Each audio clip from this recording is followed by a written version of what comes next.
Mit navn det er Mette Vestgejhed, og det her det er en video til sygeplejerskestuderende på Professionshøjskolen Absalon.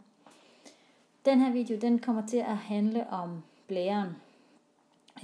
De andre dele af urinvejen de er gennemgået et andet sted.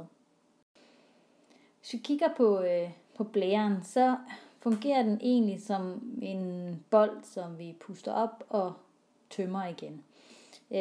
Eller en vandballon, som man fylder op med vand, og som man så tømmer igen. Og det man kan se, det er, at vi her har urinlederne, og det man kan se, det er, at de her sådan forsvinder bag ved blæren, for så at munde ud hernede i bunden af blæren. Det gør de i begge sider. Urinlederne, de kommer herover fra nyrerne. Så det vil sige, at den færdige urin, som er dannet op i nyrerne, den kommer igennem her og ned i blæren. I bunden af blæren her, der har vi urinrøret, som fører urinen ud af kroppen. Hvis vi kigger på slimhinden her, så har de forsøgt at tegne den sådan lidt med kruseduller, simpelthen for at illustrere, at slimhinden ligger og er meget foldet. Slimhinden er foldet, fordi at den er mere foldet, når blæren er tom, end når den, som den er tegnet her, er fyldt. Og det er den simpelthen fordi, at når blæren er tom, jamen så vil rumfanget, altså volumen herinde, selvfølgelig være meget, meget mindre. Og det vil sige, at siderne vil folde sig sammen i hinanden. Og når vi så fylder blæren op, jamen så strækker vi nogle af de her folder ud. Blæren den sidder ret godt fast i kroppen. Den sidder ikke og flytter sig. Der er forskellige årsager til, hvorfor blæren ligger så godt, som den gør. Et er, at den ligger hernede i bækkenet.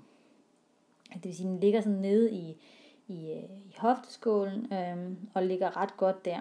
Derudover så har vi de to urinleder her. De ligger bag helt op langs med bugvæggen. Og det betyder, at der henover her ligger et lag af peritoneum, altså af bughinde. Bughinden, den vil faktisk også gå hen over oversiden af blæren. Den vil ikke gå ned over blæren, så det vil kun være urinleder og oversiden af blæren, som er dækket af peritoneum. Og det gør altså, at den vil ligge ret fast. Derudover så har blæren et ligament, sådan en bindevævsstreng, som går her fra toppen af blæren og op til navlen, som også er med til at holde den fast her i forenden. Vi fjerner lige bughinden igen.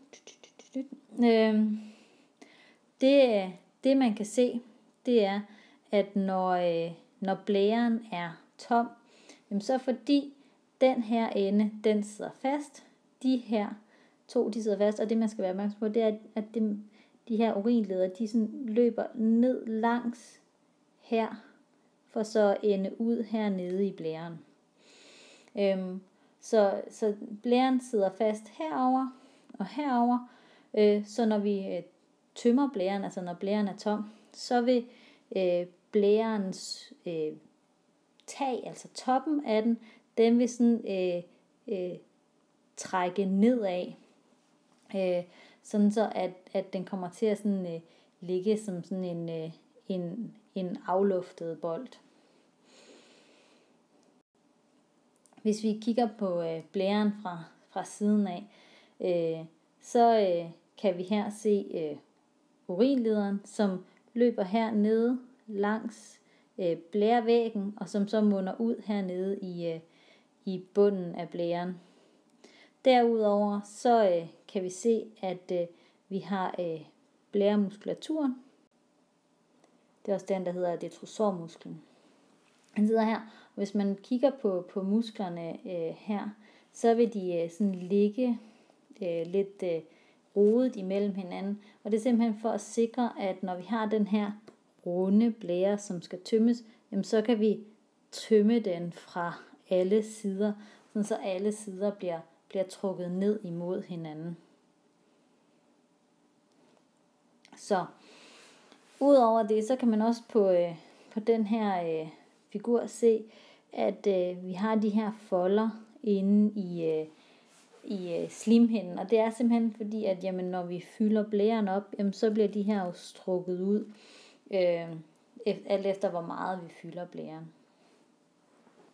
Vi har forskellige lukkemuskler omkring vores urinrør.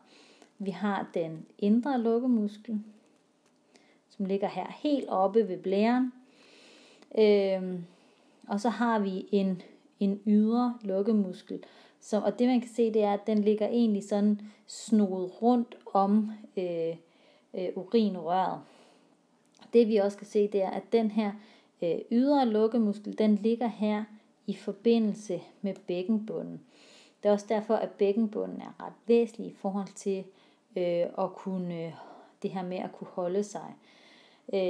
Så hvis man oplever for eksempel sådan noget som inkontinens, så vil mange blive opfordret til at øge deres træning af deres bækkenbund. Simpelthen fordi, at vi ved at spænde bækkenbundsmuskulaturen også kan lukke her for urinrøret, simpelthen fordi urinrøret jo går ned igennem. Så hvis vi kigger her, så kan vi se her igen, det er bare en anden tegning, hvor vi kan se, at vi har den ydre muskulatur, som går rundt her, og så har vi bækkenbundsmuskulaturen, hvor det sådan hele løber igennem. Og man kan sige, at nu er det her tegnet på en kvinde, men både mænd og kvinders urinrør løber igennem bækkenbunden muskulaturen, så hos begge køn vil træning af bækkenbundsmuskulaturen kunne øge evnen til at kunne holde sig. Det var en kort gennemgang af blæren. Som sagt, der sker ikke så meget i blæren. Det er mest sådan et opbevaringssted, så vi ikke skal rende og tisse hele tiden. Tak for jeres opmærksomhed.